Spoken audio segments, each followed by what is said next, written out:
Susunod, yung tatlong kondisyon ni LTO, pwede tayo sa kanyang bata.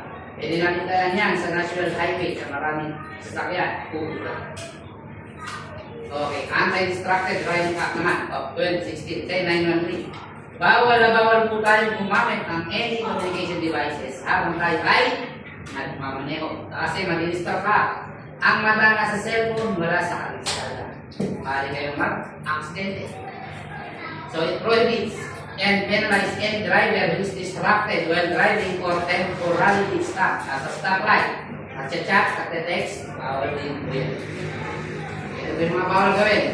Bawal. So nahuli ka. First offense, 5,000. Second, 10,000. Third offense, 15,000. Plus, 3 buwang suspendido ang lisensya at isa ika-4. At sa mga susunod pa, 20,000 plus the duration of your driver's license. Mostly yan, first revocation, 1 year. Then second revocation, perpetual. Pero may exemption po yan. Halimbawa, ginagamitan mo ang cellphone nakalagay dito sa section ng inyong dashboard 4 inches above the dashboard.